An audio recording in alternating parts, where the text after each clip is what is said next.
Nossa, se fosse prespe. Bom dia a todos. Hoje é o encerramento do capítulo 17, Sede Perfeitos, né? Então, durante esse mês, a gente viu aí a parte primeira com o Ayrton, lembram? Quem veio aqui as 4 semanas viu os caracteres da perfeição, o homem de bem, os bons espíritas. A Cléia trouxe a parábola do semeador. A Sandra, semana passada, trouxe o dever e a virtude.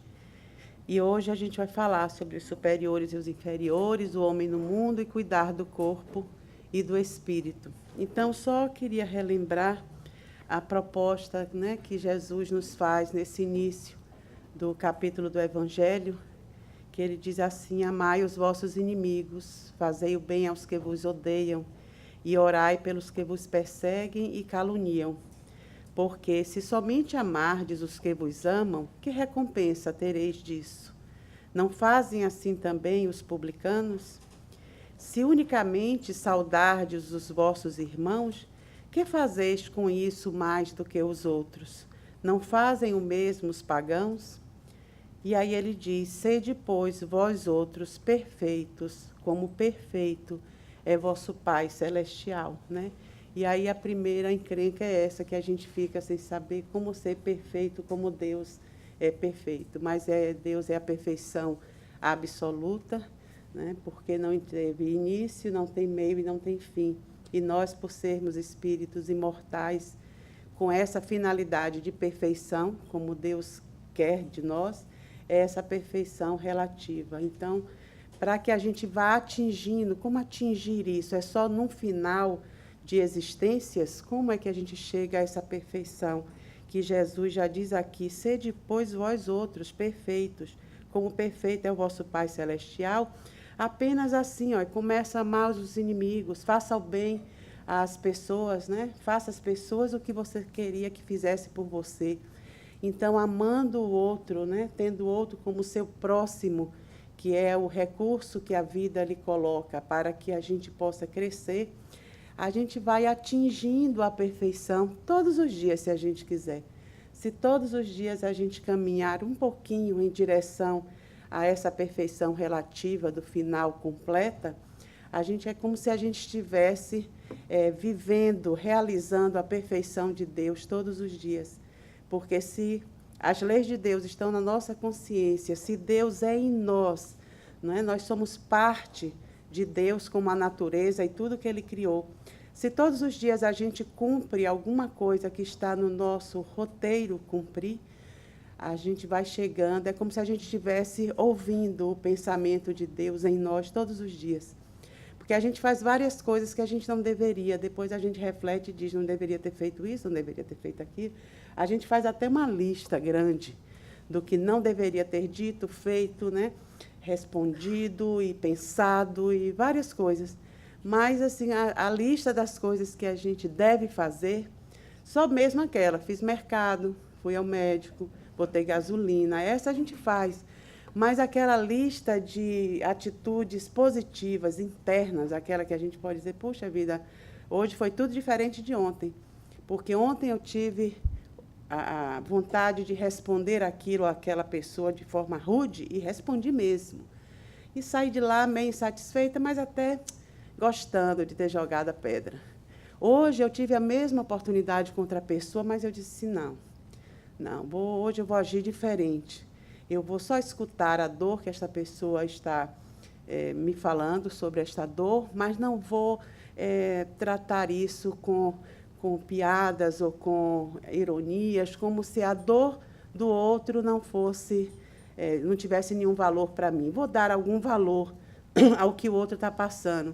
Então, aí a gente vai vendo: puxa, olha só, saí dessa experiência de hoje muito mais satisfeita comigo mesma do que saída de ontem com aquela pedrada genial que eu dei na minha amiga. Mas, puxa, então agir bem é bom? É bom ser bom, né? Foi isso que Jesus veio ensinar a gente. Trouxe essa finalidade para a nossa existência, lembrando a gente: por que a gente reencarna tanto? Por que a gente tem essas experiências de vida? Por que a gente forma grupos? Para que tudo isso? Só por um motivo: para a gente aprender a amar. Somente. Aprender a ser bom, Né? Coisas assim. Então, eu acho que botar gasolina em carro dia de chuva e fazer mercado é muito mais complicado. Deveria ser do que isso. Né? Então, essa é a proposta, né? Nos aproximarmos da divindade através de pequenas atitudes perfeitas. Né? Perfeitas porque a gente sai assim, iluminado. Então, essa é a proposta de Jesus para hoje. Mas, no Sede Perfeito, no item 9, nesse capítulo, Kardec traz os superiores e os inferiores. E aí a gente lembra quando Pilatos assegurou a Jesus que ele, Pilatos, tinha o poder da vida e da morte, e que em suas mãos estava o destino daquelas últimas horas de Jesus. Né? Lembram disso? Quando levam Jesus até a presença de Pilatos, e Pilatos fica, você é rei, não é rei? Fica aquela coisa. E Pilatos, devido ao sonho que teve, né, em desdobramento, sabendo mais ou menos o que iria acontecer, estava apavorado, né? Apavorado. Porque, de um lado, a materialidade, o poder que ele tinha nas mãos, e, do outro lado, o espírito. Meu Deus, é agora. Né? A gente, às vezes, fica nessa situação. E aí Jesus alerta Pilatos, dizendo, procurador, porque Pilatos era procurador, né? A autoridade de que desfrutas não é tua. Foi-te concedida e poderá ser-te retirada. Quer dizer, aquela autoridade, aquele poder que ele tinha ali de manipular a vida e a morte de alguém, é provisória. De fato, isso depois veio a acontecer. Apenas poucos anos após a morte de Jesus, o poder de Roma retirou do procurador Pôncio Pilatos, né, toda a autoridade que ele tinha. E ele perdeu o cargo, o prestígio e tudo que acreditava que fosse eterno em suas mãos. Esse é o problema das pessoas autossuficientes. Quando ficamos muito cheios de si, muito autossuficientes, a gente fica muito vazio de Deus. E aí a gente se acha o próprio Deus. A gente acha até que pode determinar se vai morrer ou se não vai morrer, se vai ficar doente ou não vai ficar doente. Tanto que o autossuficiente, essa pessoa que se acha, faz projetos assim mirabolantes para um futuro até longo, mas esquece, não tem nenhuma nota assim, né, como é que a gente chama aquela nota de rodapé, que diga assim, bom, isso se não ficar doente, isso se não perder tudo que eu tenho, que me mantém, isso se não perder o próprio cargo, a função, né? Então, às vezes, a gente esquece disso. E aí, quando vem alguma coisa que hoje de manhã a gente chamou de uma pequena pedra, ou até uma montanha mesmo, a depender do tamanho da dificuldade, aí a pessoa toma aquele susto e a gente vê, às vezes, até as pessoas, nesse caso, desistirem da vida, né? Tomarem uma atitude mais definitiva, tirando a oportunidade da vida através do suicídio. Então, é bom a gente saber, através das falas de Jesus, relembrar que tudo mesmo é muito temporário. Tudo, tanto o que é bacana como o que não é. Então, isso deixa a gente assim, mais seguro, né, na hora de viver as experiências. Então, para que a gente entenda o conceito, né, desse poder que Jesus falava, a gente tem que diferenciar o que é poder e o que é autoridade, só para a gente refletir. O poder, normalmente, é a faculdade de forçar ou coagir alguém a fazer sua vontade, por causa da sua posição ou da sua força, mesmo que a pessoa prefira não fazer. E a autoridade é a habilidade de levar as pessoas a fazerem de boa vontade o que você quer, por causa de sua influência pessoal. Então, isso é bom para quem é chefe, né? Quem dirige aí alguma coisa, ainda bem que aqui é toda uma comunidade, porque senão a gente estava frito.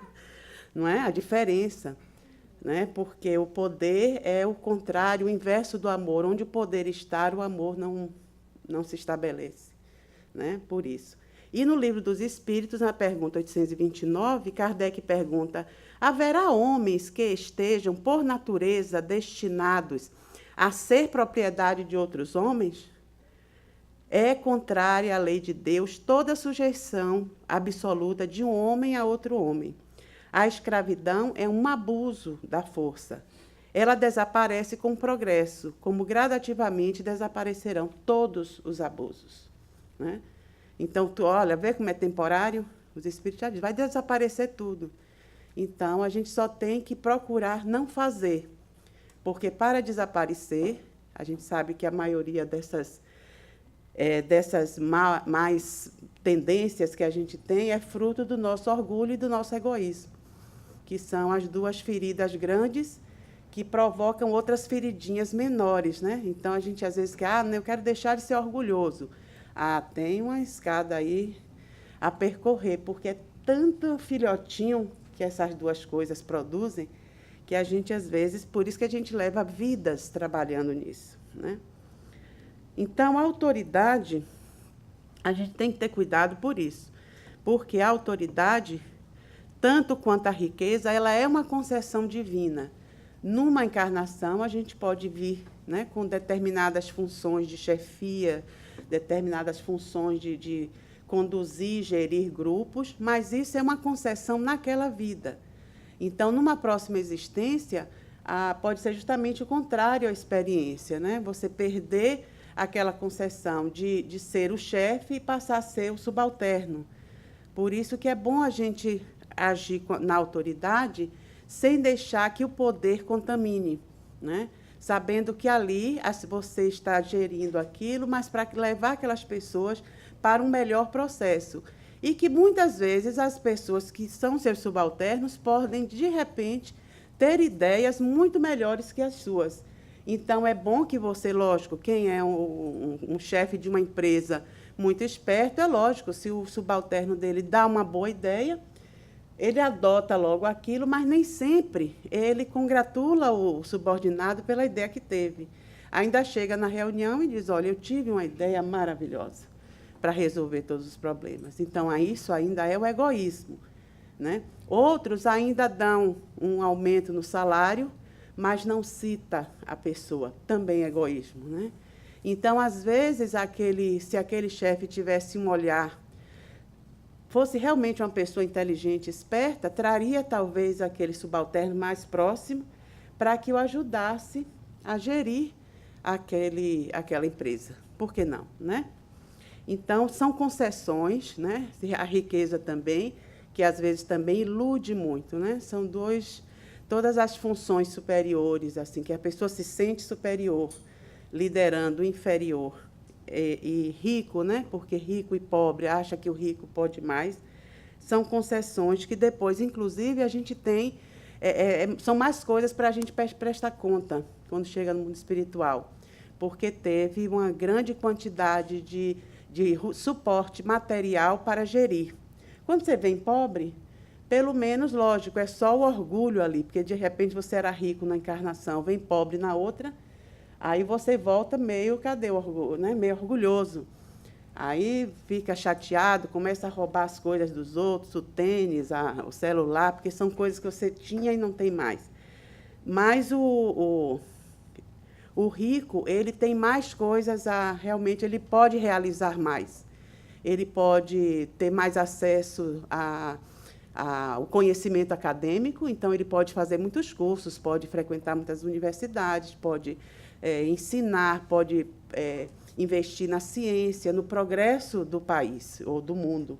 E, às vezes, ele não faz, né? Às vezes fica meio... Então, são coisas que a gente depois fala dessa experiência. Então, a autoridade, uma coisa que não é autoridade, é o direito a uma propriedade, né? Não tem o direito de fazer de nada nem ninguém sua propriedade. É privilégio de alguns. É inalienável. Você não pode passar, às vezes, o objetivo de uma encarnação para outra pessoa. Superioridade real. A autoridade não precisa ter superioridade. E a autoridade é uma delegação de que se presta contas, é uma oportunidade que frequentemente inverte posições, né? Por isso que, quando você age dentro do seu papel de autoridade com justiça, você também, depois, numa outra vida, será um subalterno tranquilo, né? Porque você não é ambicioso demais. E o comportamento dos subordinados, como seria, né?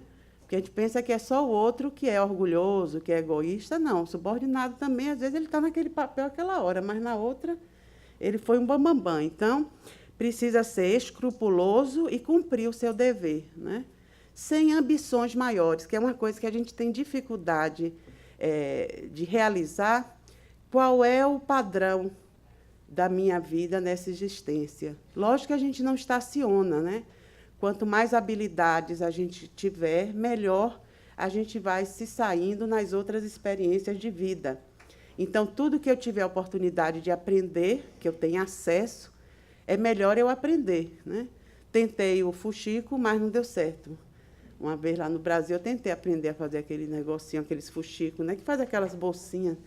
Mas costurar, realmente, meninas, já tem que ter uma encarnação só para costura, porque é um negócio bacana, eu gosto, admiro quem faz, mas é difícil, né? Uma bainha, assim, às vezes Carol leva assim, uma roupinha de Júlia que eu trago para a Vani. Fazer para mim, porque eu não consigo fazer direito, né? Então, a gente tem que criar isso. O que vai depois melhorar as desigualdades é justamente as habilidades que a gente adquire. Mas, às vezes, a gente se acomoda muito, né? Ah, não posso, já fiz, não, mas tudo, qualquer coisa que a gente venha aprender, se a gente não colocar em prática nessa existência, só colocar a nível de casa, não for fazer trabalhos com isso, mas em outras encarnações a gente não sabe, né? Então, são idiomas que a gente precisa aprender, né? Muitas pessoas estão aqui na América há muito tempo e dizem, não, eu não quero aprender inglês. Não, eu quero falar português, quem quiser que me ensine. Aí chega no mercado, fala devagarzinho, como se falando mais pausado português, a moça fosse entender. Eu vi até no Globo Repórter de ontem, em homenagem à Copa na Rússia, uma senhora, 70 anos, com um repórter na Rússia, falando devagarzinho, qual o sabor dessa fruta amarelinha? E ele disse, mas não adianta você falar devagar, que ela não vai entender. E, às vezes, a pessoa entendia, né? Ainda bem que a gente é um espírito imortal. Porque se você pega um vendedor que já passou pelo latim, aí, pelas línguas latinas, então vai entender alguma coisa, né? Então, o comportamento dos superiores seria aquele de dar um bom exemplo à sua comunidade, né? Dar boas diretrizes, né? E uma reflexão que a gente pode fazer para quem é subordinado é alguém ser forçado a suportar uma posição por não encontrar outra melhor, né? Às vezes você é forçado. Como é que você faz isso? Provavelmente, dizem os espíritos, que aquela pessoa, às vezes, abusou da autoridade em vidas passadas, então, numa outra vida, a experiência é justamente fazer alguma coisa que não gostaria de fazer.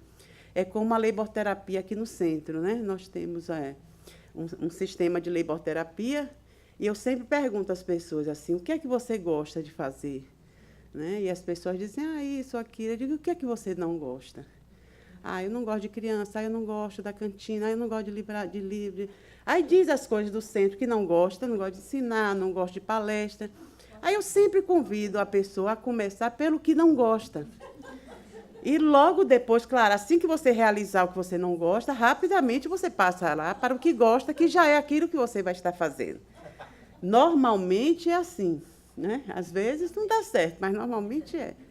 Então, já vi pessoas assim se realizarem em funções que nunca nem admitiriam fazer. E depois, Ave Maria, eu nasci para isso, né? Então, já tivemos coordenadores de evangelização infantil que disseram, a criança nunca, pelo amor de Deus, não tive filhos, não gostam. E eu disse, então, só começa assim, vindo uma vez no mês, só para ver, né? O que é que acontece? Se você mata, se esfola, ou se elas lhe matam, o que é que acontece? E a pessoa chegar a ser coordenadora e a orientar pais, e, sabe, muito bacana. E descobrir assim, olha, nasci para isso. Então, às vezes, a gente trouxe de alguma outra vida alguma lembrança desagradável de uma função e acha que não deve fazer aquilo, que não gosta, né? Então, é bom sempre a gente experimentar.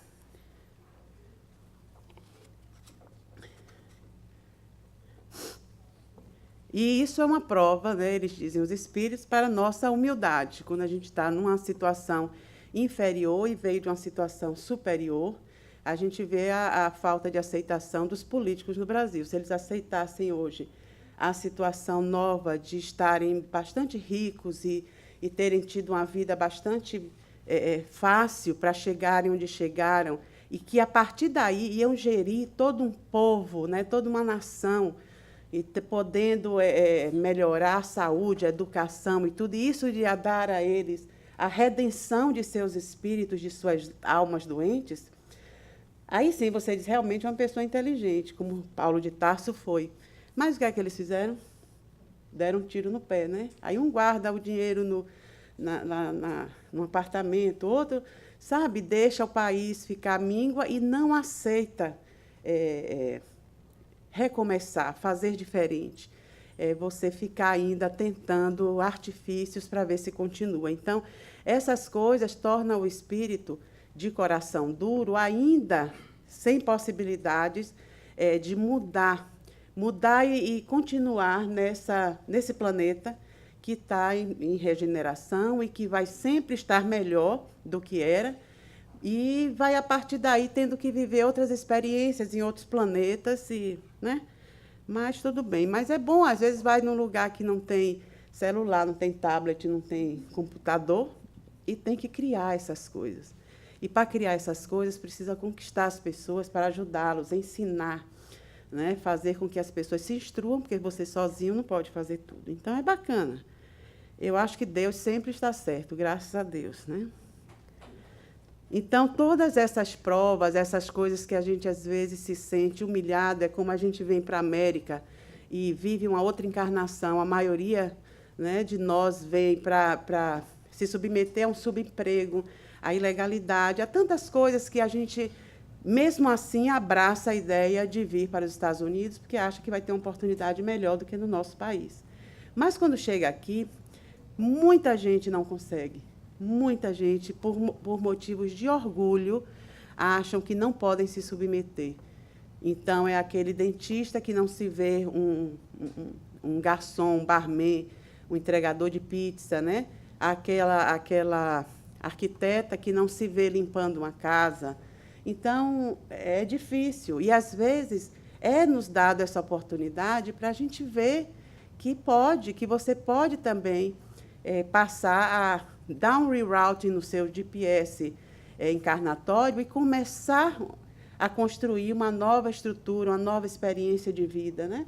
Que não vai ser para sempre, porque amanhã ou depois se casam ou são, né, legalizados. Então, a vida muda, ou até volta para o Brasil, mas volta levando outra experiência, né? Quando chegar no seu prédio, você não vai se incomodar mais se a doméstica entra pelo elevador de serviço, ou se sobe de escada, ou se está no social, porque você não precisa mais ter esse tipo de intolerância. Então, são muitas coisas que viver uma outra cultura numa mesma existência dá um crescimento interno muito bom, né?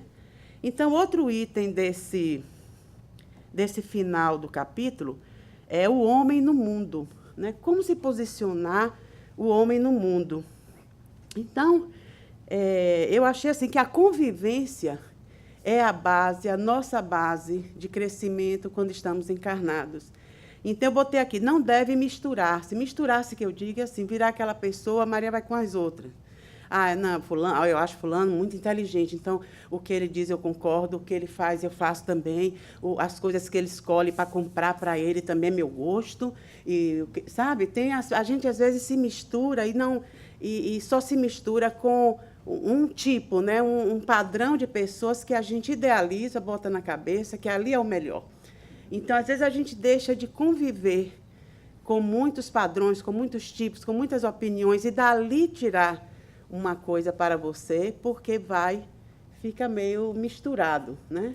Tudo junto e misturado é bom, desde que a gente possa trazer para nós o melhor de tudo que a gente se misturou, mas não escolher um como se ali fosse, e às vezes a gente erra, né? E se a gente errar, às vezes a gente não quer sair para uma outra coisa. Por isso que é bom a gente ter parâmetros para poder analisar, refletir, decidir. Isolar-se também não é um motivo, não é como a gente vai conseguir ser perfeito, né?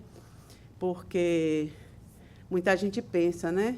Se eu me isolar em algum lugar, ou lá na... Eu sempre cito a Chapada Diamantina, porque, pelo menos, quando eu estava no Brasil, era um lugar que o pessoal gostava muito, né? Porque era um lugar bem pacífico, a natureza viva e quase que pura, né? Virgem, águas límpidas, mas aí a pessoa largava tudo, ia para lá, subia naquelas montanhas, e aí sentava e ia orar pelo planeta, sabe? Orar para que acabe a fome, a miséria, e não sei o quê.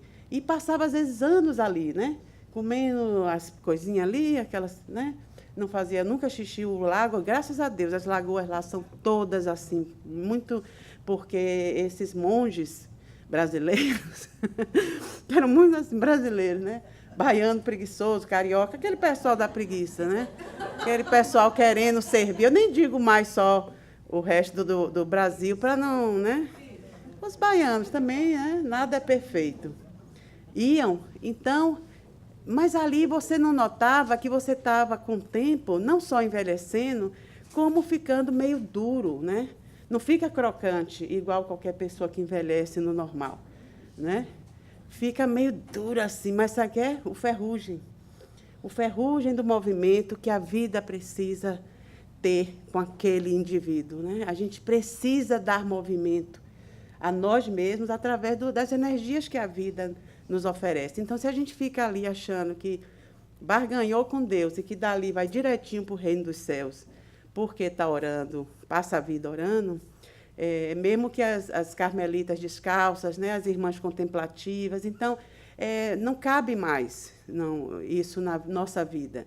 Né? A nossa vida é para aprender a fazer como Jesus veio. Jesus não tinha nem um templo, né? Nem a casa. Ele dormia com a cabecinha na pedra.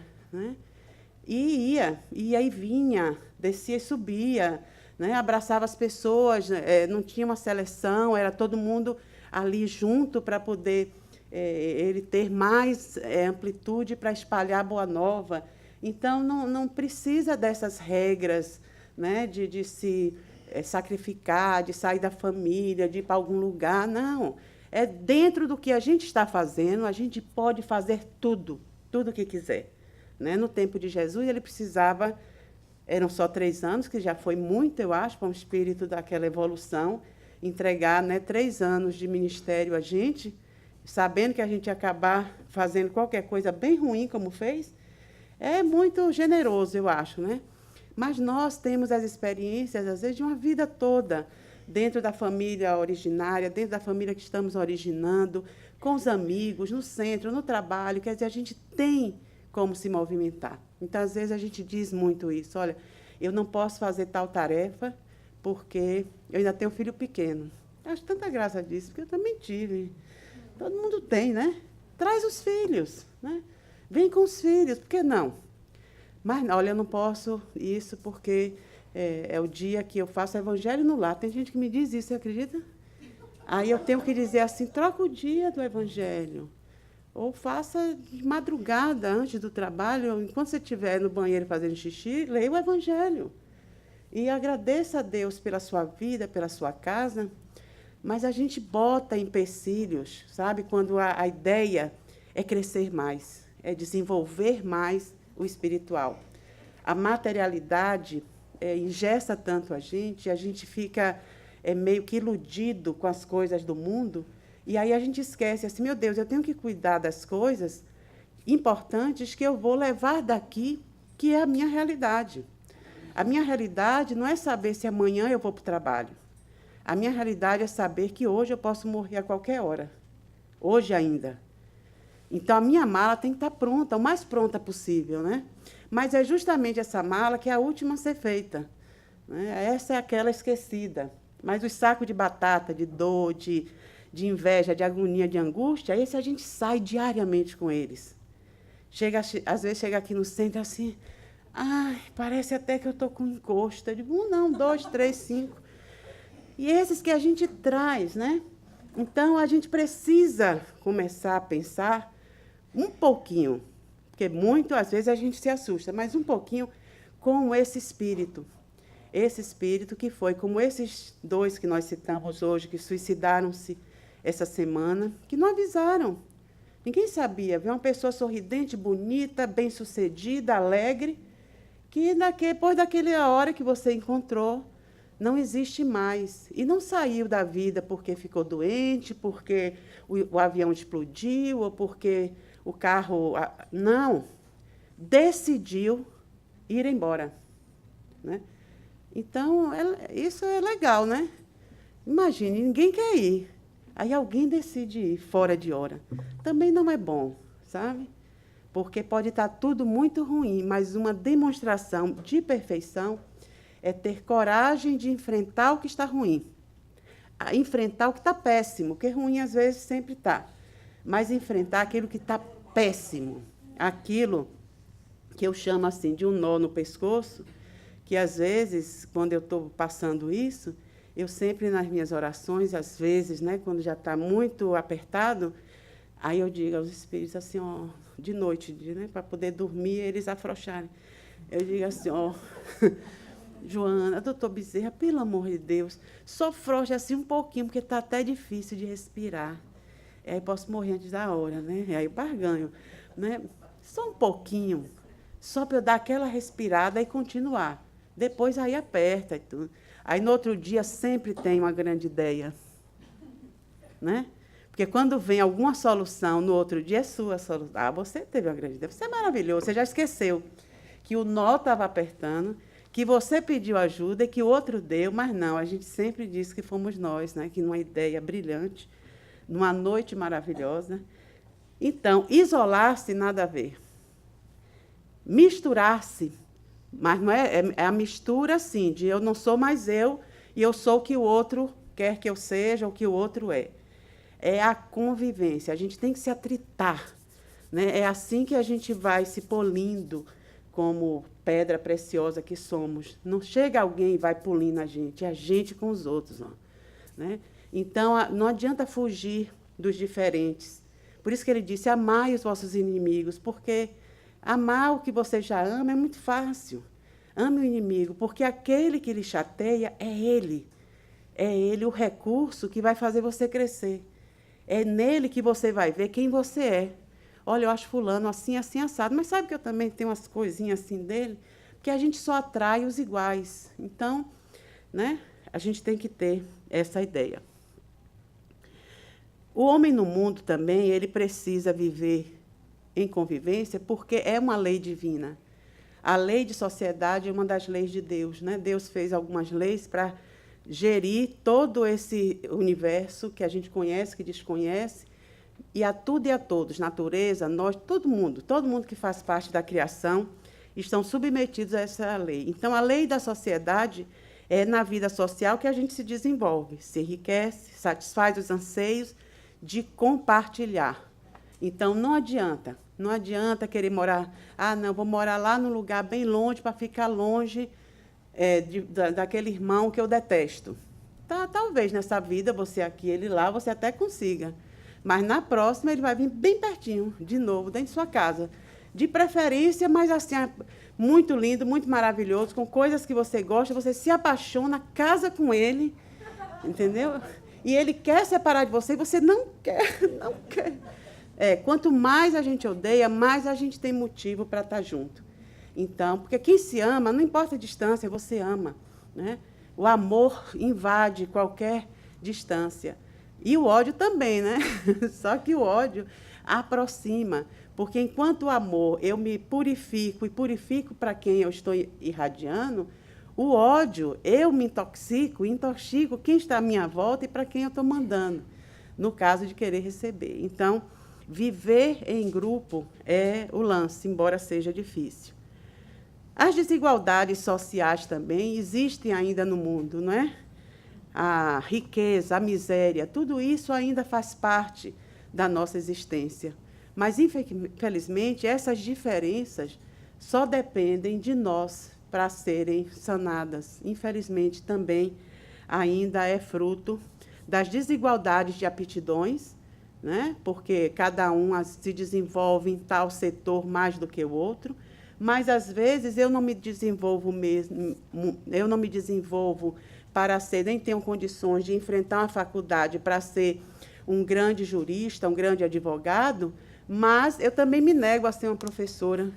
Eu prefiro vender peixe na praia, entendeu? Então, a desigualdade também, às vezes, vai da falta de vontade do indivíduo crescer até onde ele pode naquela encarnação. Ah, não, se eu não for o dono da empresa, eu não quero ser o porteiro, o empregado, não quero. Olha, mas você não estudou para ser o dono.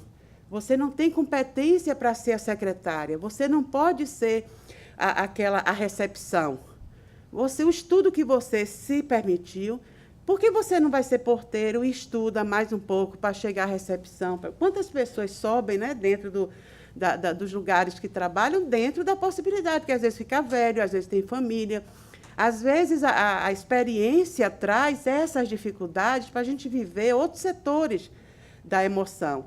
Então, a gente não tem que ficar com raiva, nem desfazer. Agora, se dentro da gente tem o empecilho da preguiça, né, da impaciência, não, se eu não for aquilo, eu não quero, aí a gente tem que tratar isso. Mas, fora isso, as desigualdades sociais vão haver também por causa das aptidões e também por causa do orgulho e do egoísmo, que é força da vontade, né? E o egoísmo porque, às vezes, um homem não ajuda o outro homem, né? Eu ajudo a quem eu gosto, quem eu não gosto, né? Então, às vezes, a gente não se une para fazer boas ações, coisas legais para pessoas que a gente nem conhece, porque eu não conheço. Então, como é que eu vou ajudar, né? Então, como é que vão desaparecer essas desigualdades? Quando o orgulho for menor, a humildade e a caridade fazer parte da vida das pessoas e, com o progresso da humanidade, vai desaparecer. O legal do planejamento divino é isso. Vai acabar. Espera. Quem diz espera legal é a Helena. Espera, né? Basta esperar. Por isso que ter esperança é da lei. A gente tem que ter esperança. Porque se vai acabar, por que eu vou me agoniar? Lógico, eu tenho que lutar, tenho que fazer, tenho que chorar porque está doendo, tenho que me descabelar, mas eu saber lá dentro, epa, peraí. Daqui a pouco é outro dia tem que acabar isso, a não ser que eu freie a dor. Porque tem gente que pega a pedra, abraça e diz, é minha. Ninguém tem igual a essas que adoram, né, carregar as sacolinhas de pedrinha. Mas se a gente resolve distribuir isso e transformar isso em força de fé, de esperança e de luz, acabou-se. É na hora, né? E isso tende a desaparecer. Outra coisa também, sim, que a gente acha que é virtude, né? Isolar-se. Não é virtude isolar-se. Não é virtude, aqui isso tinha que vir lá. Demonstrar aspecto severo e lúgubre, né? Tem gente que acha, assim, principalmente depois assim, que se tornou espírita, não, tem que entrar com aquele jeito meio, né? Na hora de orar, vai lá com aquele tom de gente que já morreu, sabe? Aquela coisa do outro mundo, né? Quando você fala normal, aí diz assim, é você que vai me dar o passe? Ai, meu Deus, fica com medo. Porque diz, puxa vida, essa pessoa fala normal. E ri também, ri. Já pensou sorrir? Não pode, tem que ser aquela coisa, né? Eu que não queria tomar um passo com uma pessoa assim. Ficar com medo da pessoa me engolir. E olha que eu sou difícil de engolir, né? Assim, tamanho. Então, não é virtude também repelir prazeres permitidos à natureza humana, que também tem isso, né? Nas religiões formais, porque a gente formaliza a religião. Por isso que o espiritismo, essa forma formal, né? É o quê? Formal. Informal, mas muita gente formaliza, muita gente, a mesa tem que ser branca, a roupa que você veste, sabe? Tem que ter, a luz tem que apagar realmente, não por causa dos espíritos, por causa de nós, encarnados, porque a gente se concentra melhor com a luz apagada. Se estiver acesa, meu filho, já olho ali, a roupa que ela... o sapato... o sapato é Michael Kors, aquelas coisas, né? Então, a luz apagada, fica todo mundo igual, no escuro. Aí você fica, né? Tanto quando a gente vai estudar aqui para o laboratório de mediunidade, a gente passa mais de um mês no escuro. Todas as aulas são no escuro. Na reunião mediúnica, né, Rita? Demora para acender a luz. Porque quando acende, pronto, acabou. Ali você já está de novo na vida, dá risada e fala. Os espíritos todos saem correndo, por causa do barulho. Porque a gente pode fazer um barulhinho sem problemas, eles no instante harmonizam para o que a gente quer fazer depois, né? Que era outra coisa também, que não podia. No meu tempo, a sala de passe não podia nunca entrar nem para conversar, nada.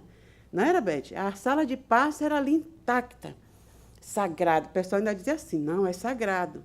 Encontrei isso em Jacksonville, mas graças a Deus acabou. Mas é assim, era intacto. Só quem podia ficar na sala de passe, assim, descansando ou tomando um lanche, uma coisa, era Divaldo quando vinha. Já pensou, menina? Aí você tinha um bocado de criança, sabe, todo mundo embolado num lugarzinho pequeno e uma sala lá vazia. Eu sempre achei aquilo meio, mas graças a Deus, entendeu? Com os estudos, né, algum espírito veio e deve ter falado sobre isso. Mas a gente não deve repelir os prazeres permitidos à natureza humana, aquilo que faz com que a natureza refrigere, refresque, se encante, né? Nada de abusos. Os abusos são também os prazeres momentâneos e que deixam suas máculas, né? Suas marcas de doença. É virtude também ser jovial, alegre, né? Não precisa ficar de cara fechada. Viver em contato com os semelhantes, ser ditoso, né? E tem esse item que é cuidar do corpo e do espírito. É o último item desse estudo. Então, eu botei também aqui o cuidar do corpo. Cuidar em todos os sentidos. A alimentação, a ginástica, tudo que é bom e que favorece a saúde do corpo. Cultuar o corpo já é doença, né? Ficar também, plástica aqui, né? Aí vai ficar todo mundo lá, Ana, sabe, Ana? Fica todo mundo assim, a pessoa perde o sentido do envelhecimento. Como é ver o corpo envelhecer e o espírito não? A gente precisa ter essa experiência, porque o espírito não envelhece. Então, seu corpo vai envelhecendo, você antes caminhava 5 milhas, agora você não consegue mais. Você vai um pouquinho no seu condomínio e você diz, poxa vida, eu estou cansado porque nem sei porquê, mas você tem desejo de ir mais, de fazer mais. Fazer aquela ginástica que fazia antes. Por quê? O espírito indestrutível está lá, ó, firme e forte. E o corpo não. Então, tem que respeitar esse equipamento que foi o móvel, né, para que a gente pudesse estar na Terra. Tem que cuidar dele para que a gente possa durar um pouquinho mais do corpo, caso o espírito vá ficar na encarnação mais um pouco. Senão, o espírito vai embora e o corpo, com 1 ano, 15 anos, 17, atleta, com doença, sem doença, ele perece, né? Mortificar, que muita gente acha que aquele pessoal que está até no seriado na TV agora, né, que você se ferindo, se automutilando, você está agradando a Deus. Também não. Né? Agora, cuidar do corpo, sim. Eu botei aqui, ó. Não é o aniquilamento do corpo. Isso não é você fazer coisas melhores, nem se sentir mais forte, castigando o corpo, né? Desatender às necessidades da natureza. Então, a perfeição moral, no seu resumo, é reformar o espírito. O espírito, sim. O corpo a gente cuida, nutre, né, providencia para que ele fique sempre bonitinho. Claro, se precisar uma plástica aqui e ali, você pode fazer, faça. Para ficar bonito, faça. Agora não vai ficar com 70 anos, 80 anos, esticando o bichinho, que não tem nem mais jeito de esticar. Mas dentro do que pode ser, né? Olha, a criança tem a orelha grande, tem que fazer, né? Olha, aqui está meio torto, nasceu uma verruga aqui. Lógico, tem que ficar bonito, não tem problema. Agora, nada de exagero, né? Então, reformar o espírito, sim. Sabe como é que eles mandam reformar? Dobrar, submeter e mortificar as imperfeições. Eu acho esses espíritos tão bonitinhos quando eles comentam, né? Aí sim, você deve pegar aquelas imperfeições, reavaliá-las, enfrentá-las, conhecê-las, identificá-las e dizer: eu não quero ser mais assim. Antes de tentar fazer as coisas bonitinhas, porque a gente já se acha, né? Ah, não, estou no centro, agora estou fazendo tudo direitinho, não sei o quê. Tá nada, vai ver. Entra no lavabo, de vez em quando, você vai ver. Porque as coisas dão filhote. O orgulho e o egoísmo, a gente pode parar, como o Cláudio fala, de sentir aquele enrijecimento íntimo quando alguém lhe magoa. Alguém diz alguma coisa que você não gosta, aí dentro do coração, o negócio trava. Aí você já fica, cadê as armas para eu jogar? Já fica naquela doença. Isso a gente não sente mais, né? A gente não tem mais esse enrijecimento. Mas ele diz, ó, submeter, mortificar as imperfeições. É necessário. Né? Então, eu trouxe essa dica de Emmanuel, que ele diz que nós devemos cuidar do corpo como se ele fosse viver eternamente, e do espírito como se a gente fosse desencarnar amanhã. Eu acho isso fantástico. Né?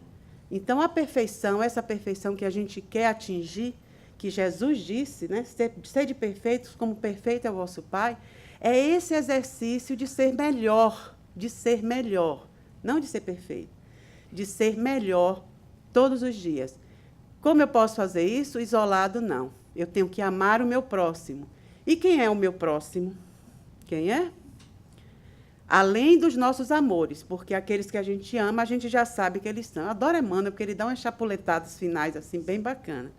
Nesse livro, Rumo Certo, ele diz que é alguém que nunca vimos, esse é o nosso próximo. Aquele que nos trata mal é o nosso próximo. Aquele que precisa de ajuda. Aquele que nos impõe um problema, impõe. Aquele que nos calunia, olha o enrijecimento. Aquele que nos induz ao erro, não nos conduz mais, mas ainda nos induz ao erro, sugere o erro na nossa vida. Esse é o próximo, mais próximo. Né? Porque a gente sempre diz, não, o próximo mais próximo sou eu. Tem um pessoal assim, bem espiritualizado, né? Claro, o próximo mais próximo, lógico que é você, né? Que você, a gente tem que se ajudar primeiro para aprender a ajudar, senão a gente não sabe.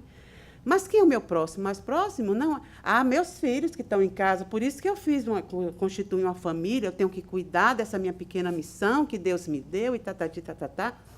Já é lógico, começa ali primeiro, porque ali não só tem os nossos amores. São os nossos amores nesta vida que a gente acha, porque pariu, né? Estão lá, a gente está alimentando, beijando, desde pequenininho, do dadá e pega, né? E o inimigo que a gente pariu, quando era pequenininho, dava uns chutes assim na gente, queria até largar, às vezes, do braço, mas aí a gente pegava, não reconhecia, que é muito legal, isso é intervenção divina, aí a gente beijava, lavava, quando ele estava com fome, dava a comidinha, fez cocô, troca. Então, aquele indivíduo, aquele inimigo ferrenho, começou a gostar da gente, assim, mas menina, não é que eles são bonzinhos mesmo? Olha para aí. Basta eu dar um chorinho que ela me pega. E o outro, quando chega, que eu fico doido para arrancar o pescoço dele, a primeira coisa, suado do trabalho, ele vem e me joga para cima. Aí depois, quando foi crescendo, sempre traz uma coisinha quando chega, um chocolate que mamãe não deixa, ele deixa. Que cara legal. Essa é a educação divina. Aí quando saem daquelas vidas, né, aqueles 3, né, isso quando é 3, né, pior é quando é 6, 9, ainda bem que diminuiu. Né? Quando a gente sai daquela vida com aquele indivíduo, acabou-se. Dali em diante, puxa vida, olha, se eu te reconheço, não sei o que seria de você, eu teria te matado. E mesmo assim, às vezes, não dá certa a intervenção. A gente vê mães que parem o filho e não botam em lugar nenhum, joga fora mesmo, joga na água, joga na boca do cachorro, num lugar que aquela criaturinha desapareça. Né? E tem outros que crescem juntos, parecendo se amar, e às vezes, por uma questão financeira, afetiva, mata, né? Ou o pai, ou a mãe, ou o filho, uns matam os outros. Então, acontece, às vezes, alguma coisa escapa né? da programação. Mas é isso aí. E eu queria encerrar... Eu já ia perguntar, alguém quer fazer pergunta? Eu queria encerrar hoje, eu trouxe um videozinho, e como tudo nesta casa, graças a Deus, é sempre cercado de uma espiritualidade ativa, amorosa e fraterna sempre. E todas as vezes, aos sábados, quando a gente faz nosso trabalho de tratamento à distância, né, o laboratório de sentimentos e depois a palestra, sempre né, meninos, os temas, é incrível. Né? Então, sempre existe uma coisa que liga para a outra. E eu tinha trazido para a gente ouvir aqui um vídeo, vocês vão ver, que foi justamente o que aconteceu hoje no nosso trabalho de manhã. Deixa eu botar aqui para a gente ouvir. E quando orares, não sejas como os hipócritas, pois se comprazem em orar em pé nas sinagogas e as esquinas das ruas para serem vistos pelos homens. Em verdade vos digo que já receberam o seu galardão. Mas tu, quando orares, entra no teu aposento e, fechando a tua porta, ora a teu Pai que está em secreto. E teu Pai que vê em secreto te recompensará publicamente. E orando, não useis de vãs repetições como os gentios, que pensam que por muito falarem serão ouvidos. Não vos assemelheis, pois, a eles, porque vosso Pai sabe que vos é necessário antes de vós lhe pedirdes. Portanto, vós orareis assim: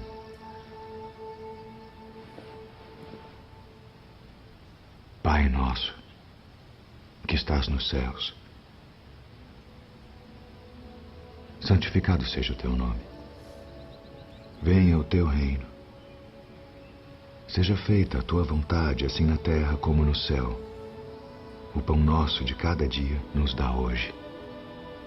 E perdoa-nos as nossas dívidas, assim como nós perdoamos aos nossos devedores. E não nos induza à tentação, mas livra-nos do mal. Porque teu é o reino, e o poder, e a glória para sempre. Amém.